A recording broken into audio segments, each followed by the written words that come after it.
Hi, everyone, and welcome to another episode of the Galit Speaks podcast, where I get to talk about everything that matters to me.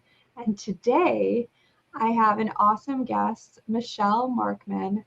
Michelle is a daughter, wife, and mother. She's a hardworking manager and entrepreneur and volunteer leader. She loves the great outdoors, hiking, camping, and yoga.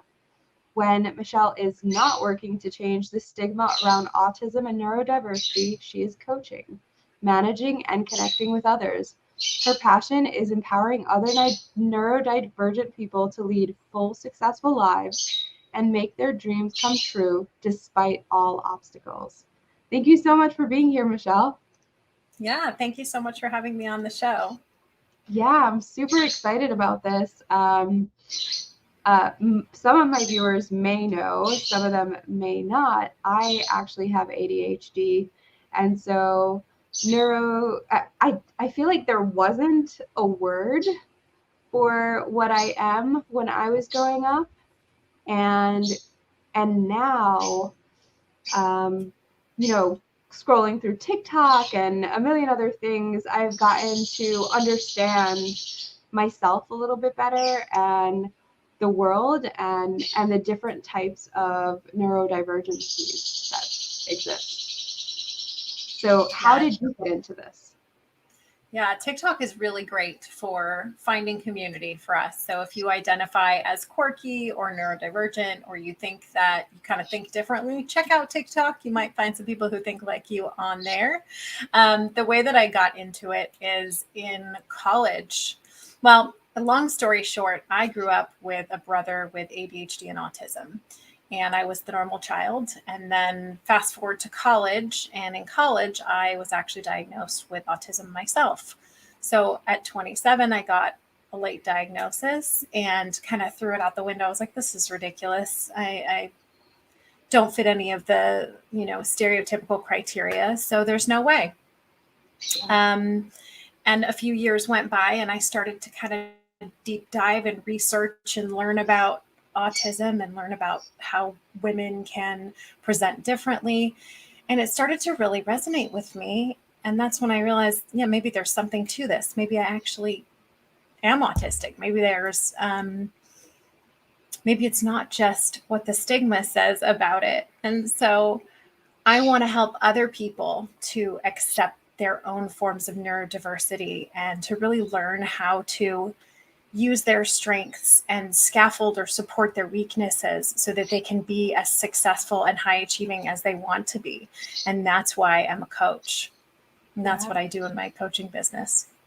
That's really cool. So what was it about your autism that's different? Because I know that women present different and masking has a lot to do with it.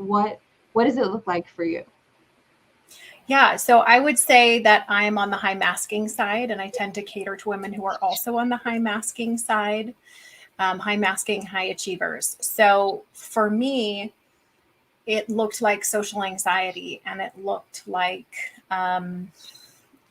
feeling overwhelmed in groups and not really knowing when I'm in a conversation with a group of people, when to talk and when to be quiet and how to interject when everybody's talking and not be rude, or how to, carry a conversation with a group of people. One-on-one, I don't feel like I've ever struggled, but certainly in groups, there was more confusion around how to handle all those dynamics. Yeah. And what normally is the difference between how women present with autism and how men present with autism? So women are much more likely to get diagnosed later in life. They're also more likely to have a, like you said, female presenting form of autism, which means that we tend to have more socially acceptable special interests. So we may be more interested in fashion or celebrities, interests that can pass for normal. And we also tend to be more inclined to have relationships and stronger relationships than men or males with autism, or who are autistic. So it kind of can fly under the radar for quite some time. And that's why women are much less likely to get a diagnosis. And if they do get a diagnosis, it typically happens in their 30s or 40s versus a lot of men get their diagnosis as children. Yeah. And so what led to you getting your diagnosis? So I had used disability services at my college, and I'd used it for extra time on tests. And I also have dyscalculia, which is like dyslexia, but it's for numbers. So I used it for the support of a calculator on tests and things like that. And when I went to my university, they required me to undergo testing to have some sort of a diagnosis in order to use the services. So in order for me to have extra time on tests, private testing space, if the teachers allowed it, of course, I had some teachers that would not allow it, accommodations, I had to go through a diagnostic process. And so I went through this diagnostic process, and that's how I found out. And you said you didn't accept it at first. No. What was the process of like what you were feeling and what ultimately led you to acceptance? Yeah, so I think for a lot of us, for most of us, especially those of us who are later diagnosed, we go through a process of mourning this neurotypical identity that we've created for ourselves. So it's almost like the death of a loved one. You have to let go of that neurotypical person that you thought that you were. You have to mourn the loss of that person, and you have to start to cultivate an understanding and recreate yourself and your ability to function and your ability to contribute to the world through this neurodivergent lens if you want to be able to be successful and to avoid burnout. Yeah. And for those of us who don't take the time to find out what supports we need and how to take care of ourselves, that's when we end up in these cycles of burnout, because you really have to understand what tools you need to give yourself, whether it be like if you're sound sensitive, if you need to use noise canceling headphones or noise deadening earplugs or something like that. Knowing what tools to use to help you to have a more comfortable life is going to help prevent that burnout. Yeah. So if somebody's watching right now and they are burned out, how do they figure out what tools they need? So I would suggest that you either start journaling or tracking when you're feeling most burned out. So if you're going through a process of burnout, you'll notice that some days are more intense than others. So when you notice that you're feeling the most drained, to sit down and maybe write it down or just put it in your phone in the notes app, write down what it is that you have noticed might have precipitated that feeling of being overwhelmed or drained. Was it, background noise? Was it engaging with a lot of people in a company meeting at work? Was it dealing with bright fluorescent lights at a grocery store? Just starting to recognize what could be triggers, documenting those triggers, and then starting to play around with limiting the triggers or avoiding them altogether to see if that impacts your quality of life.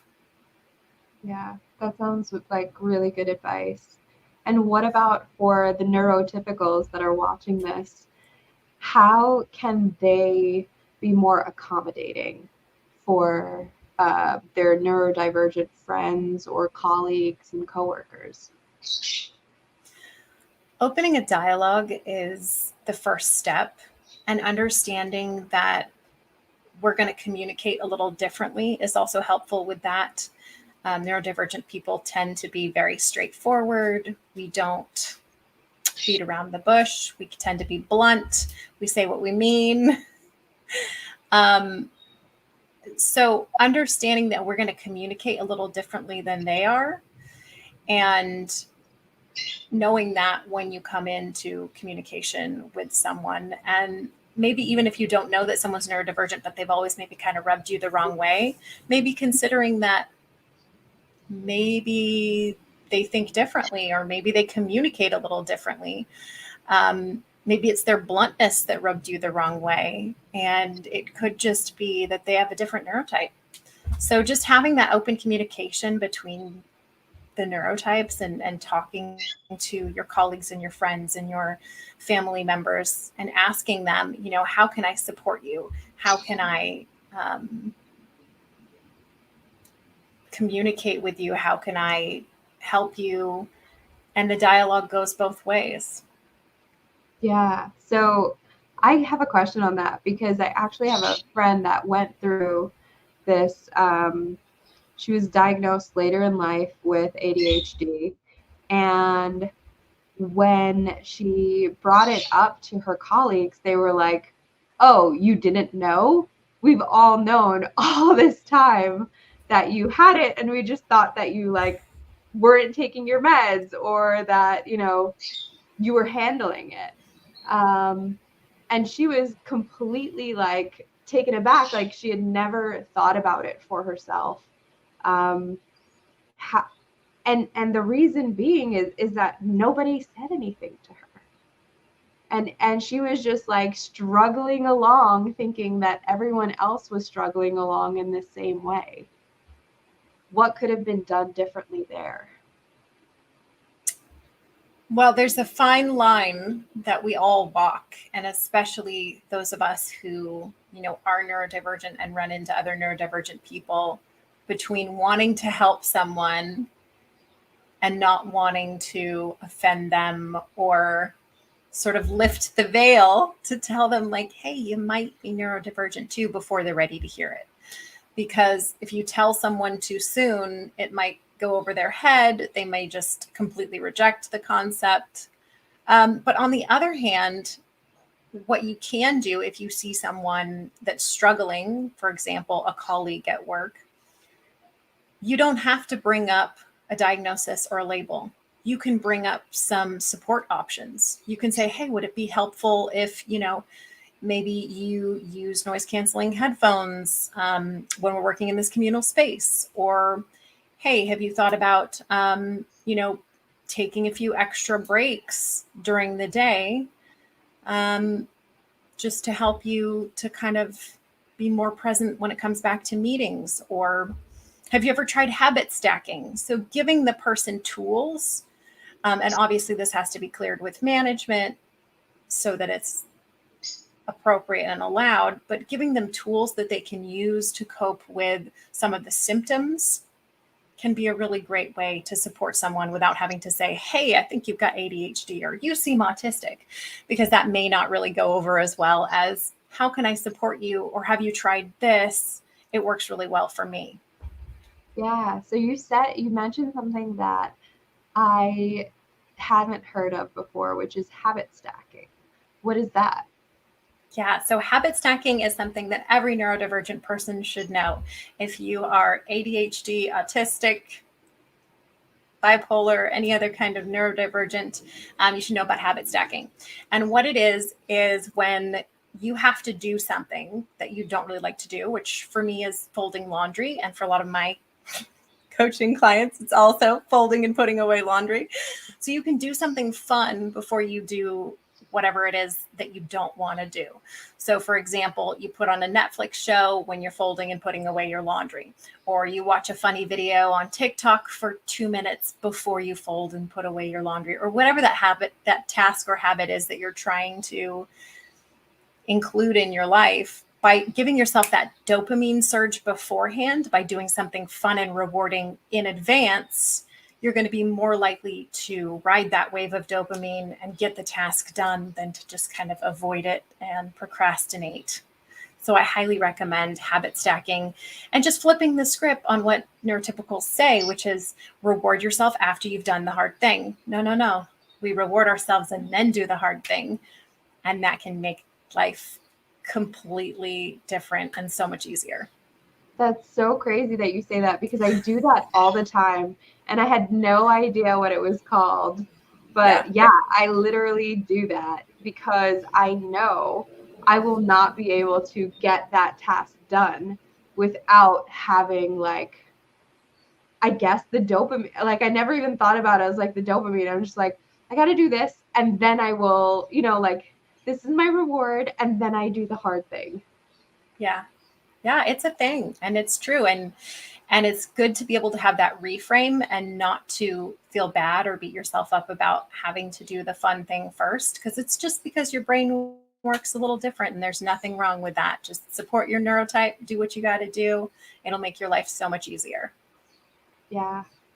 And then, so for a lot of neurodivergent people, they, they know that their brain works a little bit differently, and they're embarrassed by that. And because of that, they don't always let the good things that their brain can do shine.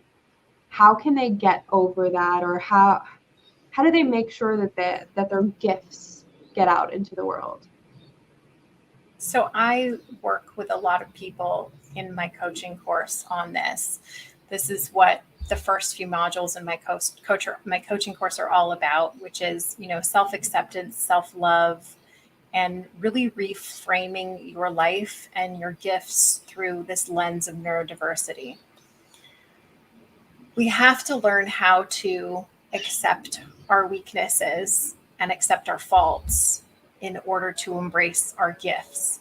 And everybody has them. It doesn't matter what your neurotype is. It doesn't matter, what you've been through.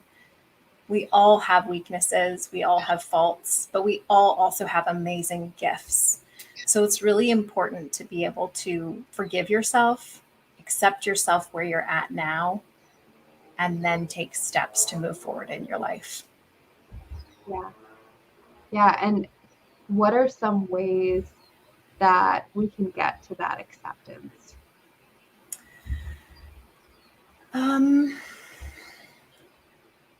That's a great question.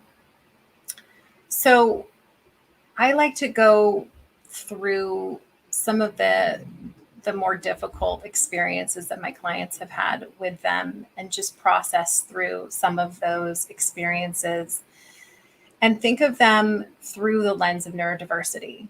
So, for example, in high school, I was shunned by my entire high school. And I was unschooled until high school. So when I went to high school, that was my first social experience. And I did not know that I did not have the social skills to be accepted by my high school. So after about a year, my sophomore year, my entire high school would literally turn around when I would walk up to them. I had maybe 3 people that would not turn around when I walked up to them. So I had to kind of process through that really difficult experience that I went through. That about 11% of people are actually shunned by a group of other people. So it's not entirely uncommon, but also to see it as, it was just a lack of skills. And it was that I had a different neurotype, and that I had to forgive myself for being different in that way. And for communicating differently, and for not knowing any better. And, we can't do better until we know better. Yeah. So by processing through that experience as someone who really didn't know how to communicate socially at the time, I was able to, let that go and to forgive myself. And that's what I work with my clients on for some of their more difficult experiences that they've been through. Yeah. So for that experience for you, I mean, you've now built a coaching business, and you're successful, and you are, a wife and a mother. And how did you make the leap from what happened to you in high school to who you are today? I think that a big part of it is having a growth mindset. And I will say that I don't know that I always had a growth mindset. So there's fixed mindset and there's growth mindset. And fixed mindset is where you believe that you are born with a certain number of skills and abilities, and that's what you've got. And a growth mindset is that you are born with skills and abilities, but you can always work to gain more skills and be more capable or learn new things with practice. So it's really important to keep that growth mindset that you can learn new things. There's no such thing as not being able to teach an old dog new tricks. There's a saying that says, I think it's by Henry Ford, whether you think you can or you think you can't, you're right. So I think the growth mindset is a big part of it. Yeah. And you just allowed yourself to, or knew that you had the capability to learn new skills, and so you did. Yeah, I think I've been tenacious, and at a time when I wanted to give up, I had a support system that refused to allow me to give up on whatever it was I was working on. For example, college took me longer than most people to graduate college, but my support system wouldn't let me drop out. So when you have the people there in your corner supporting you through something, it makes it a lot easier. And that's part of the reason I'm such a huge advocate for coaching, is because you have a cheerleader there. You have someone that's helping you set goals and achieve the goals, and someone that's going, don't give up now because you're so close. So that support system is really important too. Yeah, I firmly believe that. I know that so many of us are out there trying to do it on our own, and like never asking for help and never leaning on our support systems. And it makes all the difference in the world. It was something that was probably the hardest thing for me to struggle with. And I still struggle with it every day, just not wanting to ask for help, always being the one that gave help, and not the one that needed help. It's so hard for me to reach out and ask for help, but it's something that doing that has actually allowed me to grow differently, right? Like have that growth mindset, because without people's help, without it, nobody gets through this world alone, right? And without the help of your support system, you can't make it to those next levels, because you can only go so far on what you know. Yeah, Yeah. So absolutely. I want to know a little bit about your journey to becoming a coach. What did you do after college, and how did it lead you into coaching? So I went to college as a psychology major, and my plan was to become a psychologist. So I graduated with a bachelor's degree in psychology and social behavior. And after I finished school, well, when I was finishing school, I realized that psychology really wasn't my cup of tea. It was just too focused on pathology and problems. But I always knew that I wanted to help people. And I love behavioral medicine, which is the study of how to how to change your habits and how to heal your life and make better choices to take better care of yourself. And it's the science behind it. Why people take better care of themselves is all about, that's what behavioral medicine is all about. So I was trying to figure out how I could help people without becoming a psychologist. And that's when I did coaching myself. And at the time, I'd been in an entry-level job for quite a few years, 3 or 4 years, I think. I was making about $36,000 a year. I had $40,000 in student loan debt from college, and I hired a coach. And in about a year, I went from making $36,000 and not being able to get promoted or find a new job, even though I was applying constantly to new jobs, to making $62,000 and being a manager and really just stepping into my own power. And that was when I saw, the real benefits of coaching and what it can do, was my own lived experience. And during that time, I realized that I have the ability to help other people. People tend to come to me for support and guidance. So it just felt right. It felt like it was a gift that I was born with. And I want to help particularly the neurodivergent population, because there's so much disability mindset in that population, especially in the autistic population, just a sort of I can't do, and I'm victimized by this condition. I really believe that everyone has gifts to share, like you were saying earlier, and that we have to tap into our power in order to be able to share those gifts. And so that's why I'm passionate about coaching and helping others to do that. Yeah. So is coaching what you do full time? I know you mentioned you're also a manager and an entrepreneur. What are the different things that you have going on? Yeah, so people are my life. I do customer service, operations management as well. So everything is relationships for me. I'm also a mom. I have a toddler. I'm married. I have a husband. Two wonderful parents that are great with my son. They do most of my childcare. I'm a dog mom also. I have a mom's hiking club. It's called Outdoor Mamas, and it's an inclusive hiking club for moms. And we just started allowing dads to come on hikes also. So that's a side project that I do. And I teach, substitute teach prenatal yoga. Wow. Also. Yeah, so super high achieving. Yes. And you said that your life is all about relationships. And just thinking about like the typical autism that I know of, relationships are usually some of the hardest things to have. So how are you able to accomplish that? And how can someone who's watching that is neurodivergent, that is having a hard time and is struggling having connections and relationships, like what can they do to help them along? Yeah, absolutely. That's a great question. So a big part of it is mindset, how we think about ourselves and about how others perceive us.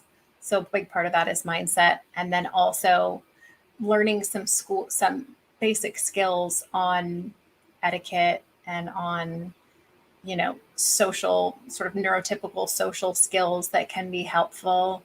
Learning how to read body language and micro expressions. And I work on all of this in my course with my clients that work with me.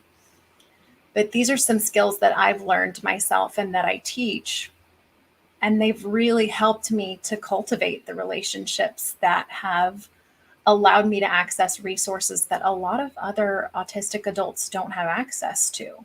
Every great job that I've gotten through a friend, because I had that friendship in the first place that I was able to nurture and grow by, being consistent and by showing up and by being supportive and by being vulnerable with that person for a certain amount of time.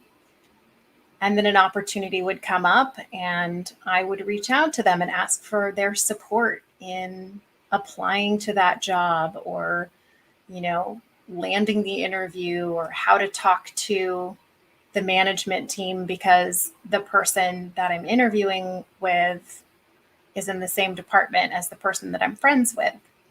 So it's really important to be able to have the relationships and to continue to work on those relationships because that is how, relationships are the currency of life. That's how you access the resources that you need and you want and the support. And it's really how most people get by is by using their network. And when they say your network is your net worth, it's so true. Yeah. Yeah. And I think that's something that people struggle with the most, especially people who, like myself, don't want to ask for help, don't want to reach out to their network to ask for things. What is it about your relationships that allows you to feel comfortable doing that? That's a great question. I think it's not necessarily a feeling of comfort. It's a drive to connect that I've always had from the time I was very small. And it hasn't always been easy for me. There was a lot of time in my childhood where I was openly rejected by other people, and time in my adulthood that I've been openly rejected as well. And so I worked really hard to learn how to communicate in a way that would reduce the amount of rejection that I was exposed to, and to be able to communicate in a way that I could be understood and make other people feel understood and safe and not judged. So Yeah. it's been my life's work and my life's mission to connect with other people. And now it's my life's work to help my clients connect with other people as well. I mean, in this current, world that we're living in, we're more connected than ever, but we're also more disconnected because we lack a lot of the time those in-person relationships. We have tons of friends on social media, but those aren't the same kind of relationships as the friends where you go and you get a coffee in a coffee shop together and you sit face to face and you have a dialogue and you're really there in person. So that's what I want to help my clients do, is get back to those real in-person relationships and connections that are so vital for our success and our health and our well-being. Yeah. So a Facebook user that's watching said, it's tough because frequently we are the black sheep within our networks. How does that make you feel, and how can you respond to that? Absolutely. It is tough. We can be the black sheep within our networks.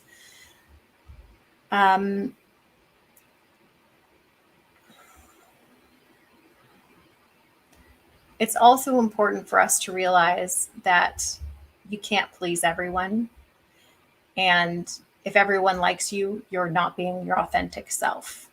So it's finding those people that you do vibe with, the people that, maybe are also black sheep, and just reaching out and making the connections and letting the rejections roll off your back, because rejection is a part of life. And rejection sensitive dysphoria is another problem that we often face, which is when we feel like we're being rejected, even if we're not necessarily being rejected. We can just be extra sensitive to rejection. But I think it's so important to just continue to attempt to make connections with people and to realize that everyone's busy. And so if someone doesn't get back to you right away, reach out again 1, 2, 3 times. And if after 3 times they're not getting back to you, then you can say, hey, I was really hoping to connect. I'm not going to be reaching out anymore after this. Let me know if you want to have a coffee chat sometime or something. Yeah. By doing that, you're initiating the relationship, you're giving it 3 chances, and then you're kind of pulling away by saying, this is the last time I'm going to reach out to you. And that really allows you to maybe connect with someone that's just really busy. And then also, if someone doesn't want to connect, then you move on to the next person. And that's okay. It's okay if not everyone wants to connect. We don't have the bandwidth for that anyway, right?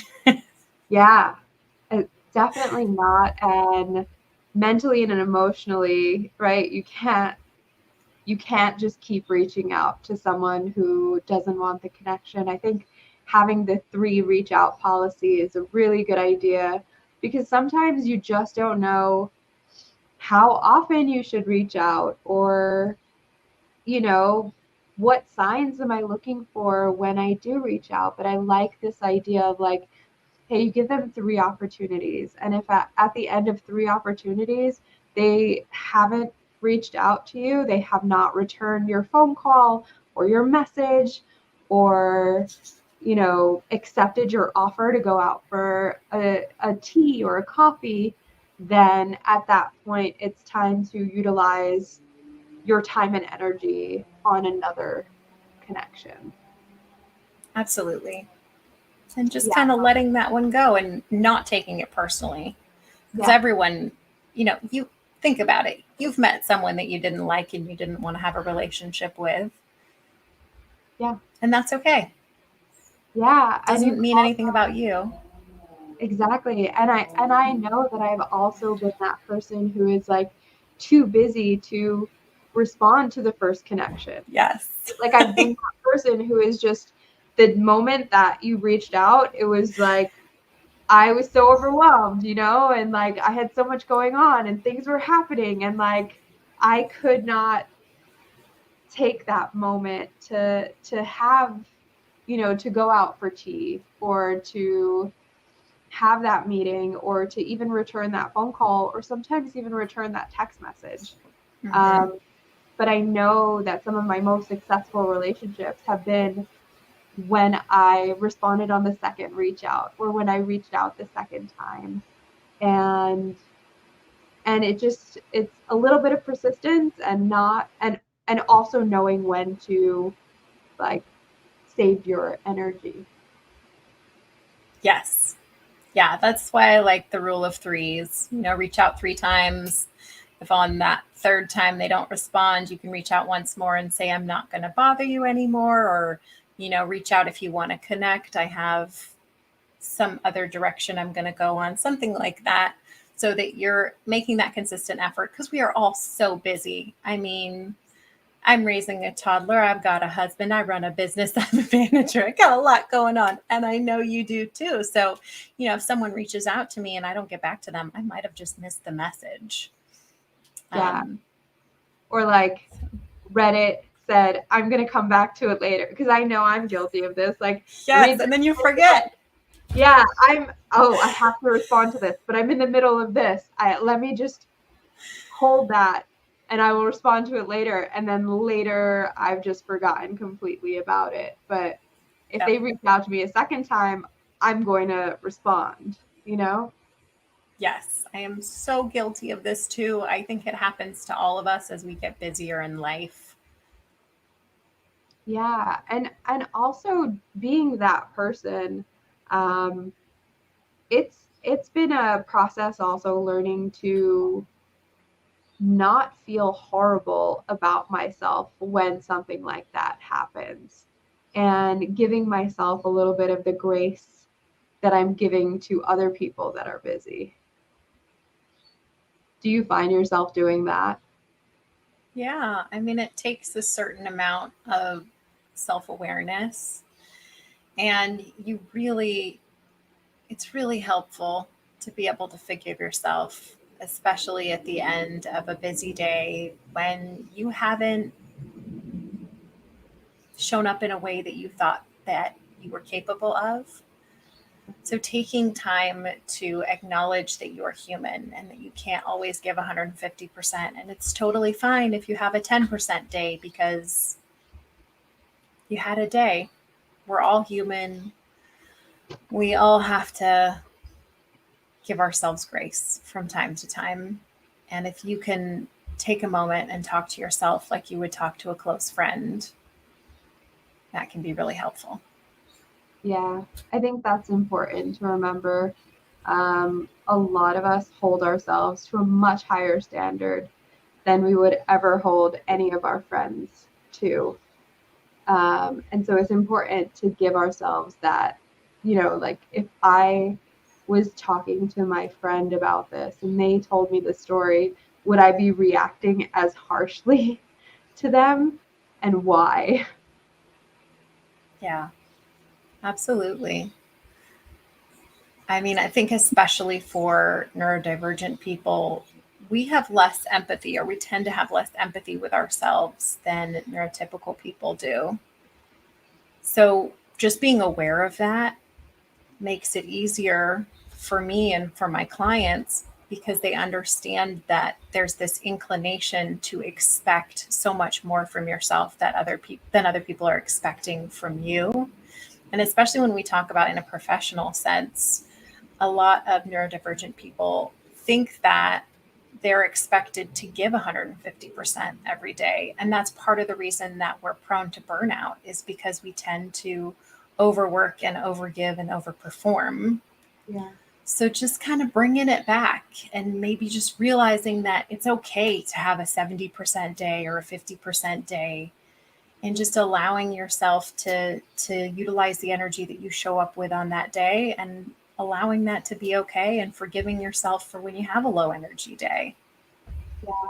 And then we had a Facebook user say, I find it best to surround myself by other people that are at least attempting to be self aware. Yes. Yeah. How do we find those people? Yeah, absolutely. So it can be a challenge for sure. That's part of the reason I'm such a big advocate of networking, is by building relationships with a variety of different people. By networking, you can start to find your strawberry people, and your strawberry people are the people who are self-aware and who are supportive and who want to be in your life. So just continuing to reach out and make new relationships, attempting to make new relationships in order to find, the best of the best people to surround yourself with, because your experience is so much a composite of the relationships that are closest to you in your life. Yeah. So tell me, what are the types of people that you work with, and how do you work with them? Yeah, so I work with late diagnosed, high masking women who are neurodivergent and high achievers. And I help them to accept their diagnosis, to cultivate their strengths and scaffold or support their weaknesses, and to create an ideal avatar that they can present to the world. So to really understand what the mask is, when to use it, when it's safe to take it off, and how to leverage the mask as a unique superpower that we have. And that's what I do in my coaching program. Yeah. So I have a question about the mask. So a lot of people want you to show, or the way that I try to live, right, is as my authentic self. How does that gel with having a mask? Because I know that I do it as well, right? In certain circles, in certain circumstances, I cannot be fully myself. I try to be as much as myself as possible. Like, I have my piercings, I've got my blue hair, it's going to every meeting, like it's I'm on Zoom and people can see me. But sometimes I feel like the mask is not allowing the people that I want to work with to see me as I am. Yeah. And that's part of the double-edged sword of being neurodivergent and being women, because society expects us to show up in a certain way because we are women. And at times we have to use the mask to stay safe. So it's important to see it as a tool and to allow it to be there when it needs to be there for a lot of us. And of course, it's a choice. Some people choose never to mask. But I really believe that in some situations, it's just easier to use that mask. And when you do find someone that you want to have a closer relationship, finding time to be one-on-one with them and trying out just a little bit at a time, just a little bit of unmasking, and seeing how they respond to that, and gauging that response and allowing that to be a guide in how safe you feel sharing with them and unmasking with them. That sounds like a good way to do it. Yeah, I feel like it's very hard to figure out when is a good time and when is not a good time to pull down the mask a little bit. And so I think that's a good rule of thumb of like letting someone get to know you a little bit first, and then kind of show them a little bit of behind the scenes, and then allowing that to be, your gauge. Yeah, absolutely. And you can still unmask and have boundaries. And I think there's a lot of confusion for my clients that I see around what unmasking is, what boundaries are, how to be able to unmask with people, when to do it, what boundaries to set when you're unmasked. I see a lot of my clients just oversharing, and thinking that that's unmasking. But a lot of the time, if you're oversharing with a stranger, you may be putting yourself at risk of being victimized or being taken advantage of. So realizing that even if you are going to unmask with someone, maybe still having boundaries in place so that you're not oversharing personal details that could put your personal safety at risk. Yeah, so let's talk a little bit more about that. What kind of things should we be worried about sharing? So I would say anything that you wouldn't want to be on the front page of Google when someone looks up your name.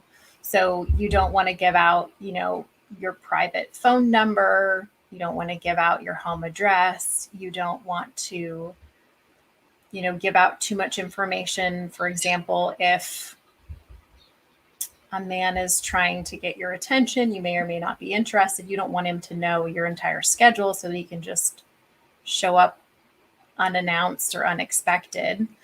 So really just protecting your own personal safety by protecting those personal details. And then, sharing things about the trauma that we've been through, because everyone has some kind of trauma that they've been through. And for the neurodivergent population, we have more trauma than most. So, not really just oversharing about traumatic experiences right away with anyone can be a good idea, because when you give away all those private details, if you give them away to a narcissist, you're giving that person ammunition to take advantage of you, to blackmail you. I mean, you really want to be able to gauge a person before you share private personal information that can be used against you. Yeah. And we have a Facebook user say, I get loud without my mask. Love it. I'm like the loud person in the restaurant when I will laugh and everybody turns around and looks at me. Yeah.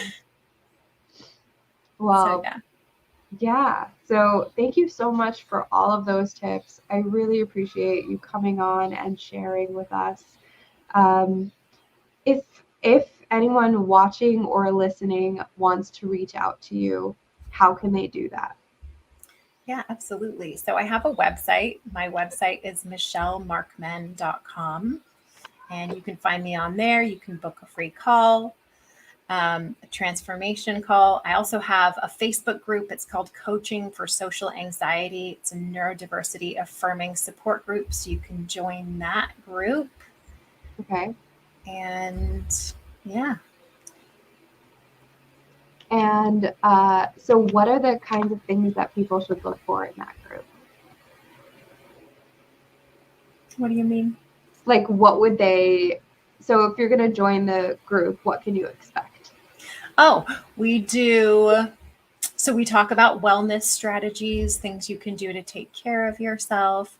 We do some goal setting practices, so setting and achieving goals. We do check-ins in the group.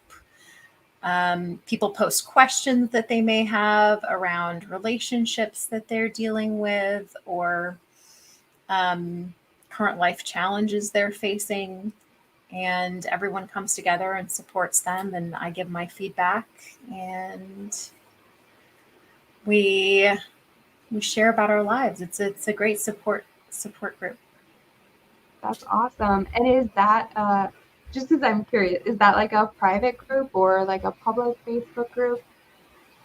It's private. It's searchable, but it's private. And I keep it private because I want everyone to feel safe sharing about their neurodiversity. Not everyone is out about it. And not everyone wants the world to know that they're neurodivergent. It's not always safe to share that with people, sadly. So that's why I keep it private. It's for it to be a safe space. Yeah, awesome. And then I saw you also have a TikTok. What are the kind of things that you do on your TikTok? Yeah, so my TikTok is ND Coach Inc. And I share stories about my experience. I share a lot of tips on there. strategies that you can try. I talk about some of my coaching clients and their experience in a very anonymous way, unless they give me the go ahead. And I talk about, some of the challenges that we face and how to overcome some of those challenges. That's awesome. Thank you so much for being here. If anyone is watching now or on the replay, a Facebook user just said, thank you both. So yes, thank you so much. If you're watching now or on the replay, please make sure to like, subscribe, binge watch, share this with anyone who you think needs to hear it. Maybe if there's someone that you know that might be struggling a little bit, please point them Michelle's way. I want to make sure that everyone feels safe and heard and learns how to utilize their gifts in the best ways possible so that we can share them with the world. Yes, absolutely. Thank you so much for being here, Michelle. I really appreciate it. Thank you so much for having me, Galit. Yeah, and to everyone who is watching, please have an amazing day, and I will see you next week for another episode of the Galit Speaks podcast. Until then, have a wonderful evening. Bye.